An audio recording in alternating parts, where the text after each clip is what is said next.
Oh, by the burning cores of 1,000 dying stars. Another sunrise at the Stellar Forge Academy. Thrilling. My designation is Vex Tauran, Senior Cadet of the Krillian Dominion, which is an elegant way of saying I've endured 4 cycles of what our instructors call character building, and I call architecturally assisted trauma. The Stellar Forge isn't merely an academy. It's the crucible where the galaxy's finest warriors are hammered into shape, or shattered into pieces small enough to sweep away.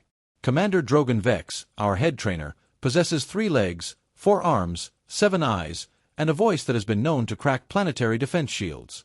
He reminds us daily that survival here means nothing. Excellence means something. Perfection is the only acceptable outcome. My species, the Krillians, evolved for warfare. Reinforced chitinous plating. 6 limbs ending in razor-sharp talons. Thermal vision. Enhanced lung capacity for low-oxygen environments.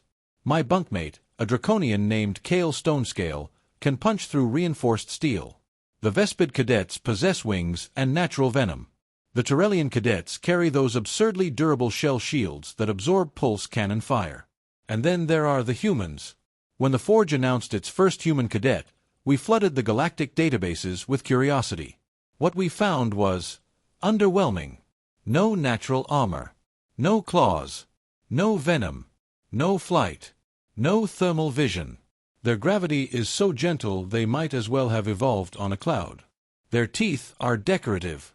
Their top speed would embarrass my elderly nest mother. This has to be a prank, Kale rumbled, his scales rippling with contempt. This thing won't last a week. But then she arrived. Cadet Elena Vance. 5 feet 7 inches in human measurements. Pale skin mapped with faint freckles.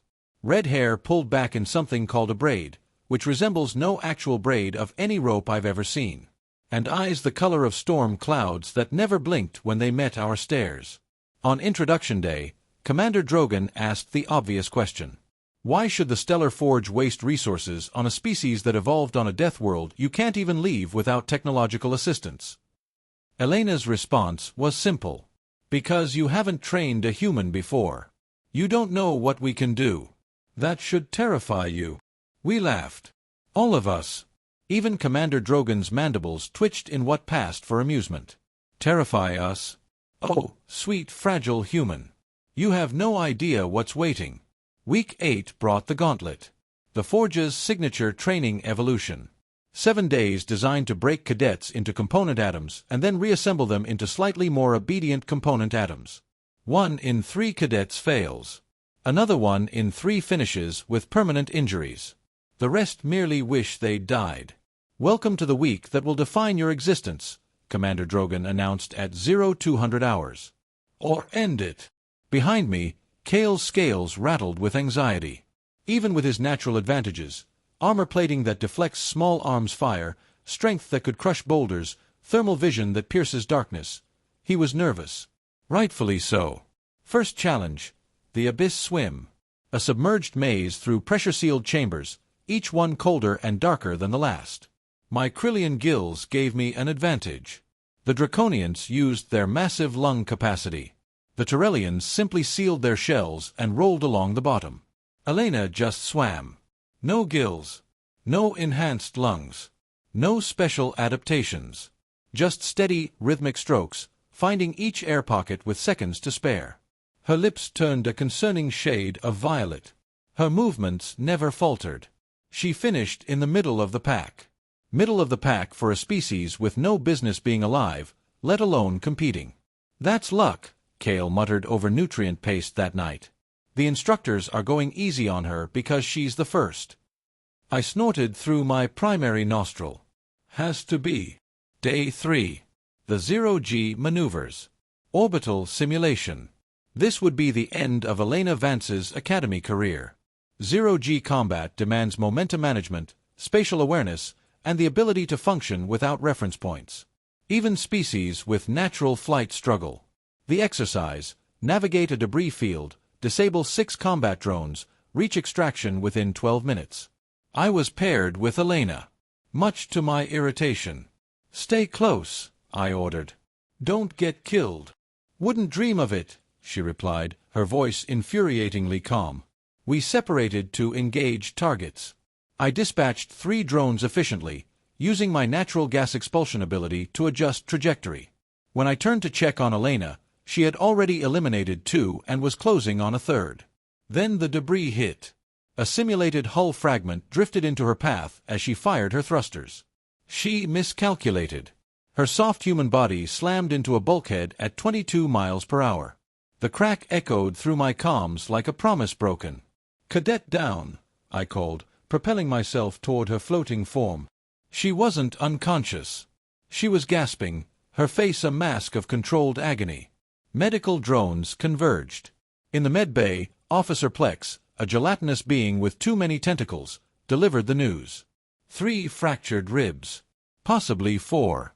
Cadet Vance requires a minimum of 8 solar cycles recovery before resuming training. Elena shook her head. "No." Officer Plex blinked all 6 of his eyes. "Excuse me." I said no. "I'm not taking a medical exemption." I laughed. Couldn't help myself. "You're delusional. Your internal skeleton is cracked. You'll puncture a lung." Elena looked at me with those storm cloud eyes. Completely serious. The gauntlet doesn't stop for broken bones. I'm continuing. That's the most irrational thing I've ever heard. She shrugged. Winced. Wouldn't be the first time I've worked through broken ribs. The crucible is tomorrow. I'm not missing it. She walked away, stiffly, painfully, but walking. I turned to Officer Plex. "There's something wrong with her species, isn't there?" Plex's tentacles twisted thoughtfully. "Perhaps. Or perhaps there is something about humans we have fundamentally failed to understand." "Yeah," I scoffed. "Their capacity for self-destruction." Dawn of Day 4. The crucible awaited. And nothing would ever be the same. The crucible stretched before us like a nightmare given physical form. 30 stages. 5 miles.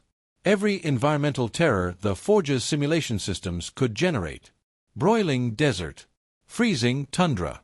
Electrical fields. Vertical climbing walls. Submerged tunnels. And at the end, looming like a final insult, the towering cliff face known as the Anvil, 200 feet of sheer rock under quadruple normal gravity. "Behold your reckoning," Commander Drogan announced, his 7 eyes gleaming with sadistic delight. "The Crucible doesn't care about your species, your advantages, or your pain. It finds your weaknesses. It exploits them. It breaks you. 1 in 4 cadets who start the Crucible does not finish. Today, that statistic might improve thanks to our human participant." All eyes turned to Elena. She stood at attention, her face betraying nothing. But I noticed how gingerly she held herself. Even breathing seemed to cost her. "Cadet Vance," Commander Drogan addressed her directly. "Medical has informed me of your condition. This is your final opportunity to withdraw without penalty." Elena's response was immediate. "Permission to begin the course, sir." Commander Drogan's mandibles clicked in what might have been respect. "Very well. Your funeral." He raised a limb. "Cadets, on my mark. Begin." The first section, a half-mile crawl under electrified razor wire through conductive mud. Pure misery for everyone. The Vespids had to fold their wings painfully against their bodies. The Torellians couldn't use their rolling defense. My own chitin transmitted every shock with excruciating efficiency. Elena crawled with a modified technique, keeping her torso as stable as possible, using primarily her arms and legs to pull herself forward. Each movement clearly sent jolts of pain through her broken ribs. Yet her face remained locked in concentration, a mask of focused determination that I found increasingly unsettling. She emerged in the middle of the pack, covered in mud, breathing hard but steady. The second stage featured platforms suspended over pools of corrosive liquid. The platforms rose and fell randomly, demanding precise timing. One misstep meant chemical burns and medical evacuation. A draconian cadet named Brax miscalculated a jump. His massive body plummeted toward the bubbling green surface. Before anyone could react, Elena launched herself sideways, catching his outstretched claw and using her momentum to swing him toward a stable platform. The move sent her crashing chest first into a metal edge. The sound she made, half gasp, half-moan, made it clear her injuries had just worsened significantly. "Why did you do that?" Brax asked, bewildered as they both recovered. "Teammates don't let teammates fail," she rasped, then continued onward without waiting for thanks. The desert section tested heat tolerance. The Draconians thrived. The rest of us suffered. I watched Elena apply some kind of salve to her exposed skin, her movements precise despite her injuries. She offered it to a struggling Vespid whose wings were beginning to curl. "Won't you run out?" the Vespid asked. "Enough to share," Elena replied simply. The ice fields came next. My chitin began to freeze, joints stiffening painfully. Elena's lips turned violet again, her breath forming clouds in the frigid air. She kept moving. Always moving. I found myself near her as we traversed an ice bridge. Her teeth chattered audibly. Her movements grew sluggish. "Your species is poorly adapted to cold," I commented, surprised to find I wasn't mocking her, merely observing. "Tell me about it," she stuttered. "But humans survived ice ages. On Earth. With fur from dead animals and friendship." Friendship. A joke. Mostly. A ghost of a smile crossed her frozen face. Teamwork and stubbornness. Same thing. When we reached the underwater tunnels, I hesitated. This was my moment to pull ahead. Yet I found myself waiting, watching as she took several deep breaths, wincing with each expansion of her chest. "Go," she told me. "I'll be fine." I went. But halfway through, I found a Tyrellian cadet panicking, his shell wedged in a narrow passage, oxygen running low. My species and Tyrellians share no love. Every instinct told me to leave him. Then I thought of Elena helping Brax. Helping the Vespid. Helping everyone except herself. With a mental curse, I helped dislodge the struggling cadet. By the time we emerged, Elena had somehow already completed the section. She was waiting on the far side, water dripping from her uniform, her breathing ragged but her eyes still sharp. 25 stations in. The field had thinned considerably. A third of the cadets had dropped. The rest of us pushed beyond normal limits. Then came the gravity maze. A disorienting labyrinth where gravity shifted direction randomly. For species evolved in consistent gravitational fields, it was a nightmare. Tyrellians launched into walls. Vespids fluttered helplessly. Elena moved through it with unexpected grace. Despite her injuries, she seemed to anticipate the shifts, using them rather than fighting them. "How are you doing that?" I called as we both clung to handholds. "Gymnastics." "Dance." "Martial arts." She grunted, pulling herself through a sudden ceiling drop. "Knowing where your body is in space. Humans practice this stuff for fun." "Fun," I repeated. "You have a strange definition of fun." "Stubbornness," she corrected. "Same thing." 3 more stations. 2 more. Then finally, we reached the base of the anvil. This was where true separation occurred. 200 feet of sheer rock. Quadruple gravity. Minimal handholds. Even the strongest Draconians struggled, their massive muscles working against them. Vespids couldn't generate enough lift. Tyrellians were completely stymied. Only 30 cadets remained from the original 100. Elena stood at the base, studying the wall. Blood had seeped through her uniform in several places. Her breathing was shallow and careful. By all logic, she should have collapsed hours ago. "It's impossible for you," I told her, surprised by the lack of malice in my voice. "No shame in stopping now. You've proven your point."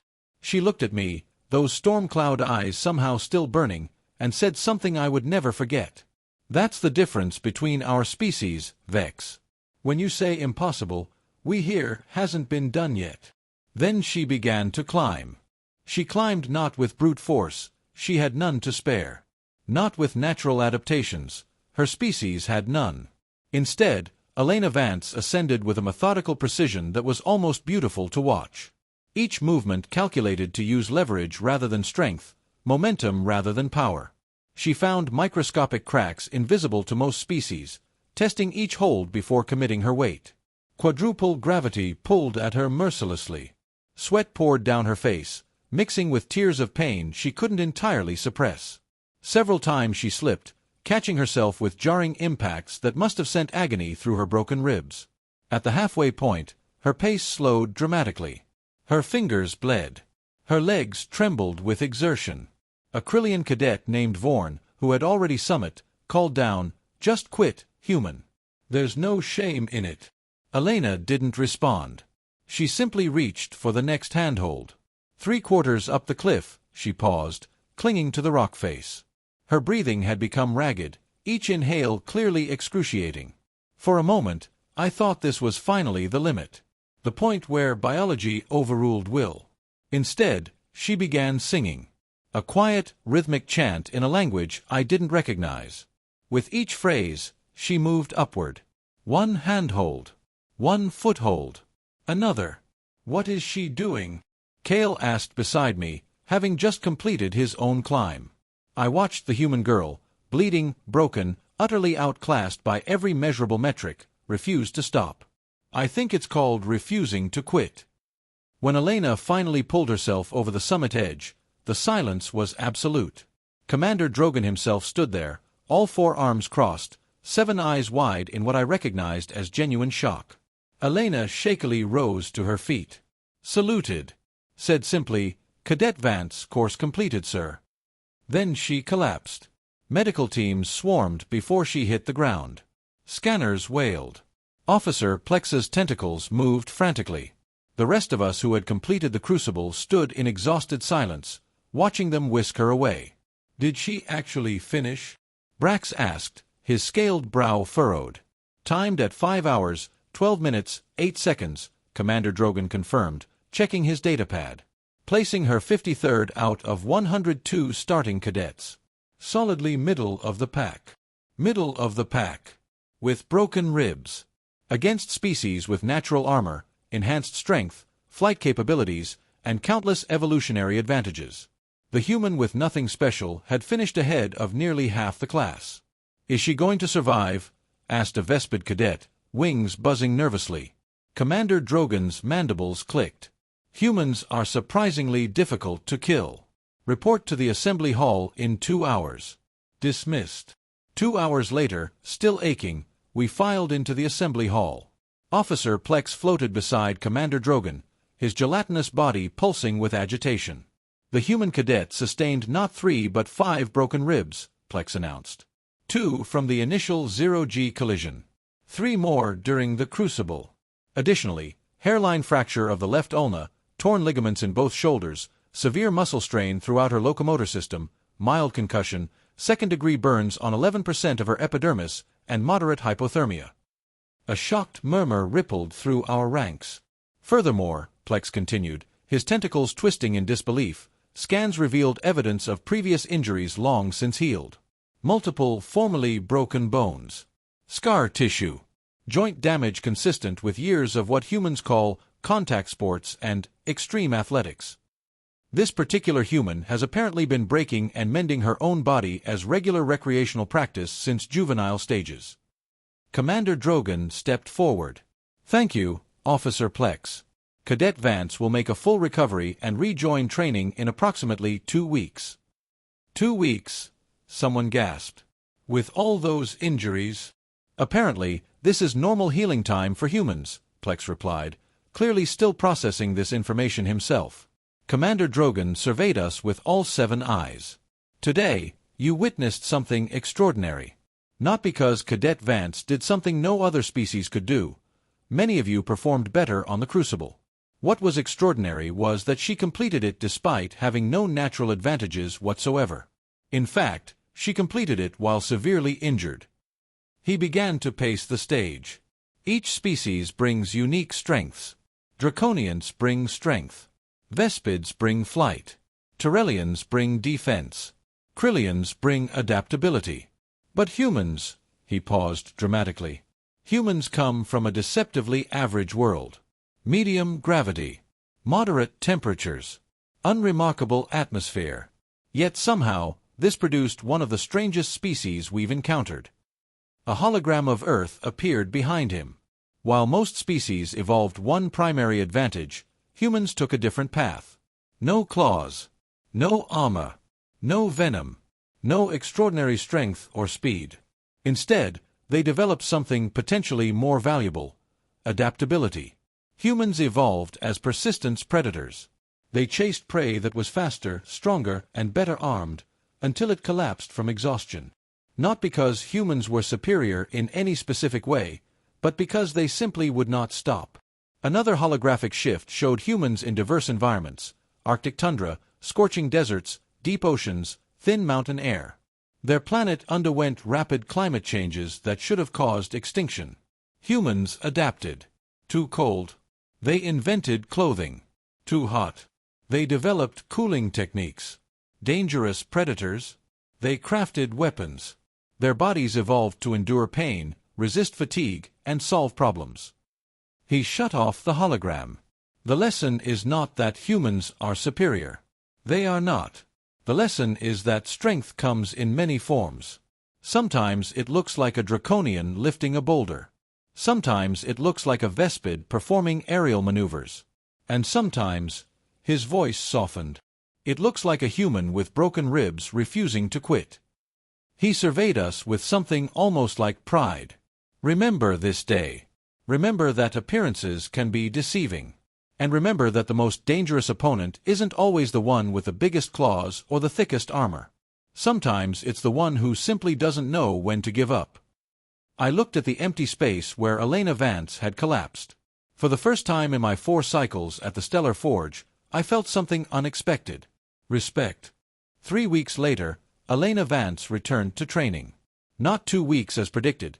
Her body had needed 7 extra solar cycles to mend the specific way humans mend. Officer Plex documented every stage of her recovery with obsessive fascination, filing 17 separate reports on what he called the human inflammatory response cascade. She walked back onto the training ground like nothing had happened. No limp. No hesitation. No special attention drawn to herself. Just that same steady gait, those same storm cloud eyes, that same infuriating calm. The other cadets watched her differently now. Not with contempt. Not with curiosity. With something closer to wariness. The Draconians no longer flexed when she passed. The Vespids stopped buzzing dismissively. Even Kale, my bunkmate, lowered his voice when discussing her. "She's not right," Kale said one night, his scales flickering with unease. "I've studied the medical reports. Her bone density is normal. Her muscle fiber composition is unremarkable. By every physiological metric, she should have been permanently crippled by those injuries. Instead, she's fine." "Maybe that's the point," I offered. "Maybe humans are fine because they expect to be fine. That's not biology.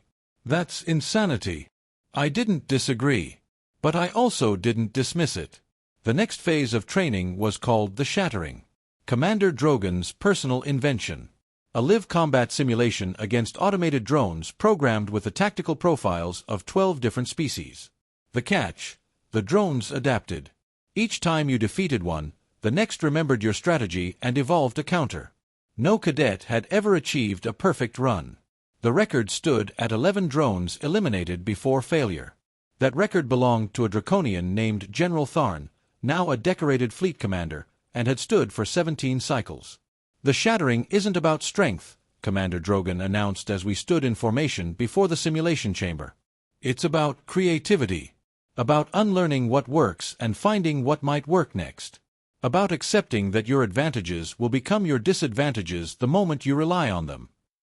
His 7 eyes scanned the ranks. "Cadet Vance. You're first." A ripple of surprise passed through the assembly.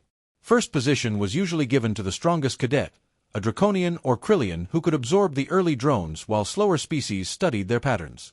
Giving it to the human with no natural advantages made no tactical sense. Unless the point was to watch her fail. Elena stepped into the chamber without comment. The doors sealed behind her. Holographic displays flickered to life, showing us her internal biometrics and the chamber's drone deployment schedule. Drone 1. Vespid pattern. Fast. Agile. Venomous. Elena didn't dodge. She stood still. When the drone dove, she sidestepped exactly 3 inches, no more, no less, and caught its wing joint between 2 fingers. A twist. The drone crashed. 11 seconds, Kale muttered. That's not possible. Vespid drones are calibrated for evasive action. Drone 2. Draconian pattern. Armored. Powerful. Predictable. Elena ran toward it. Not away.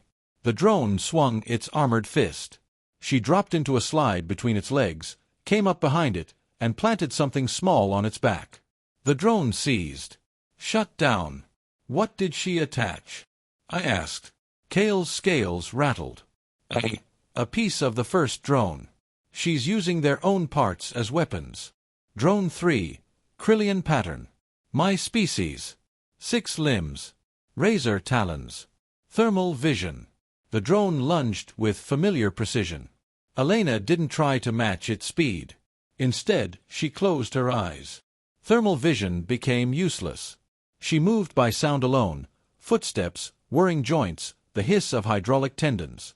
She lasted 90 seconds before the drone pinned her.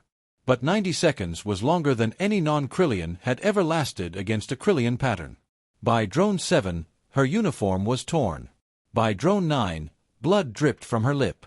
By Drone 11, she was limping, not from new injuries, but from the accumulated strain of relentless adaptation. The 11th drone was a hybrid. Vespid speed. Draconian armor. Krillian thermal tracking. She fought it for 4 minutes. For minutes of dodging, weaving, striking, failing, and rising again. When it finally locked her down, the chamber fell silent. Commander Drogon's voice echoed through the speakers. 11 drones eliminated. Cadet Vance has matched the standing record. Elena stood up slowly, wiped blood from her face, looked directly at the observation window, directly at Commander Drogon, and said, "Send the 12th." A collective intake of breath. The 12th drone had never been activated. No cadet had ever earned the right to face it. Commander Drogon's mandibles clicked. Cadet Vance, the 12th drone is programmed with the tactical patterns of all 11 previous drones simultaneously. It has no weaknesses. It makes no mistakes. It does not tire. "Neither do I," she said. "Send it." The chamber dimmed. A new drone materialized, larger than the others, darker, its surface absorbing light rather than reflecting it. It moved with the fluid grace of something that had never been designed to lose. Elena took a breath, adjusted her stance, and smiled. That smile was the most terrifying thing I had ever seen. The 12th drone attacked. Not fast, faster. Not strong, stronger. It moved like liquid shadow, each strike flowing into the next without pause. Vespid speed. Draconian power.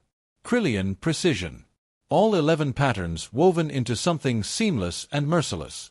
Elena lasted 17 seconds. The drone caught her mid-dodge, slammed her into the chamber wall, and locked her limbs with restraining bolts. The simulation ended. Red lights flashed. Medical drones deployed. But as they carried her out, Elena Vance was laughing. Quietly. Almost happily. As if being utterly defeated by an unstoppable killing machine was exactly what she had wanted. "She's insane," Kale whispered. "Completely, certifiably insane." I wasn't so sure. Commander Drogon called an assembly the next morning. Elena stood in formation, bruised, bandaged, but standing. Her eyes still held that storm cloud intensity. Her posture remained perfect. "Yesterday," Commander Drogon began, "Cadet Vance did something no cadet has ever done. She requested the 12th drone. She faced it. She lasted 17 seconds against an opponent designed to be unbeatable."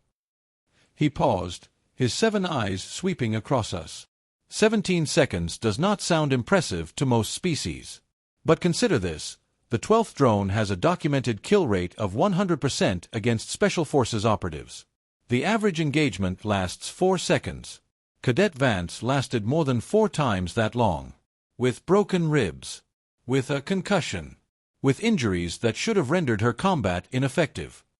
He stepped closer to Elena. "Why did you request the 12th drone?" Her answer was simple. "Because I wanted to know what it would take to beat it. 17 seconds told me nothing.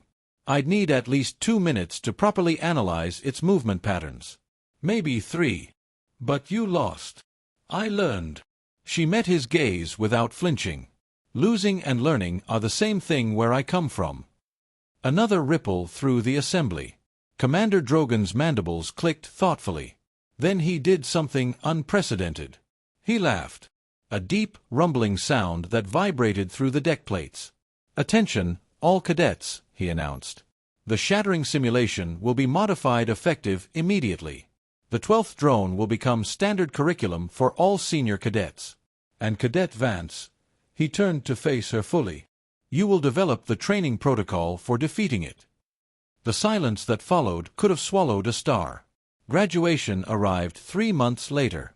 Of the 120 cadets who had begun the cycle, only 73 remained. The Stellar Forge had claimed its usual toll. But standing in the front row, wearing the silver insignia of a full lieutenant, was Elena Vance. Commander Drogon presented each graduate with their assignments. When he reached Elena, he paused. "Lieutenant Vance, for demonstrating that strength without adaptability is merely noise. For proving that the most dangerous weapon is not a claw or a fang, but a mind that refuses to accept impossibility. For teaching this academy that humans are not the weakest species in the galaxy, they are the most underestimated, I present you with the Order of the Unbreakable. First time awarded in 80 cycles."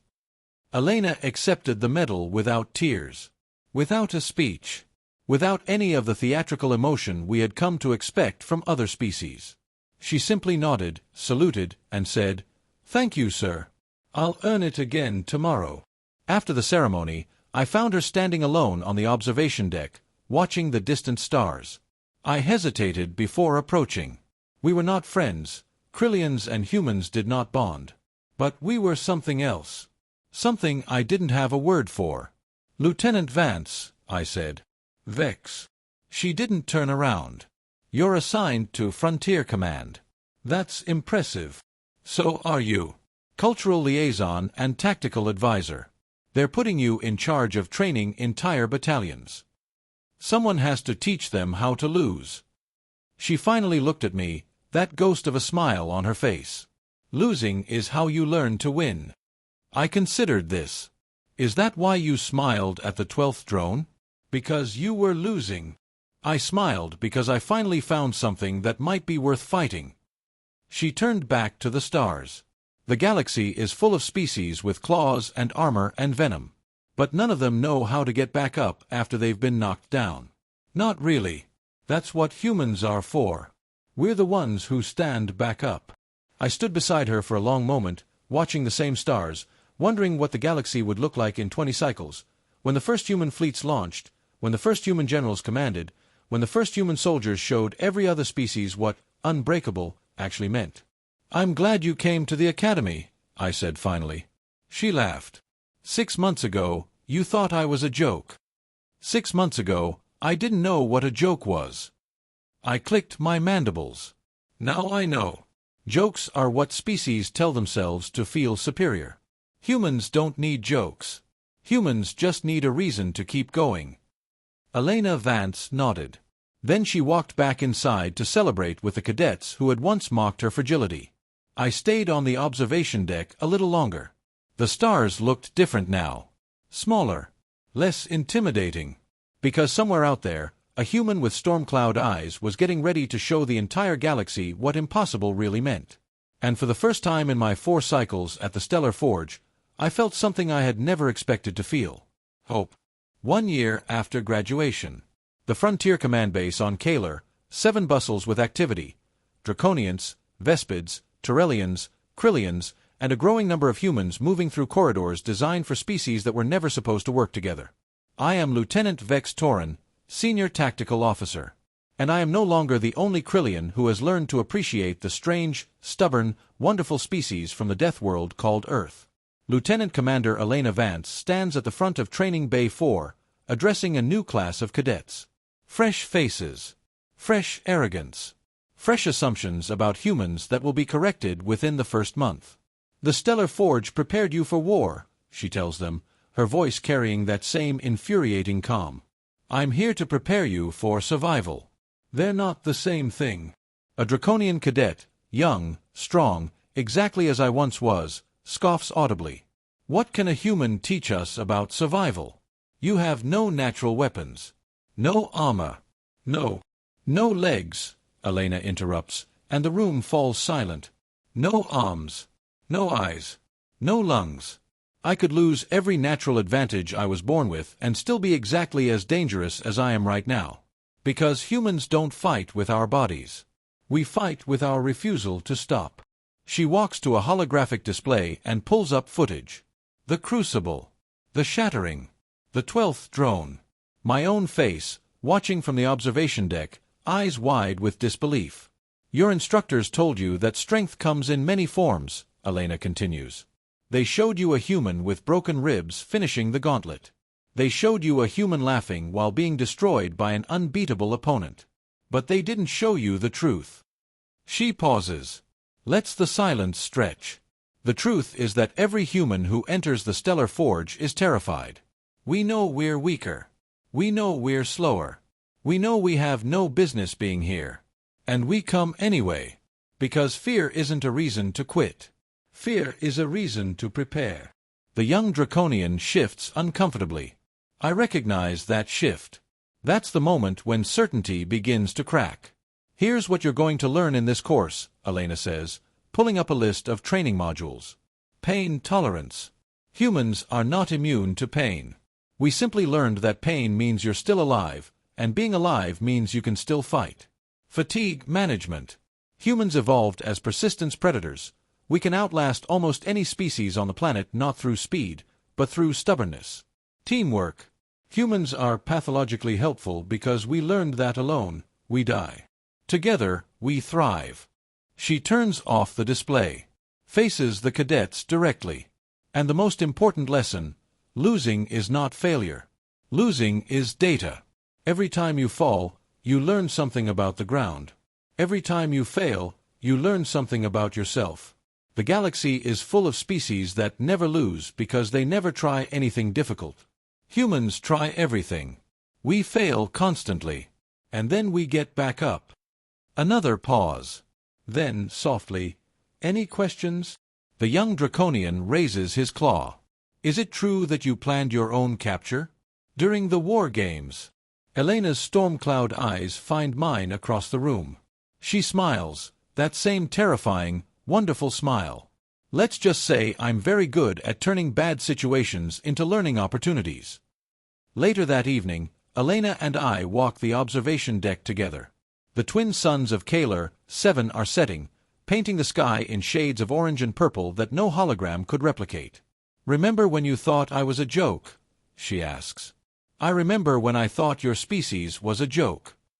I click my mandibles, the Krillian equivalent of a laugh. Now I'm training cadets to think like humans. My own commanders are confused. Progress is confusing. Progress is terrifying. She nods. That too. We stand in silence for a while, watching the stars emerge. Somewhere out there, the Stellar Forge continues its work, breaking down arrogant young warriors and rebuilding them into something better.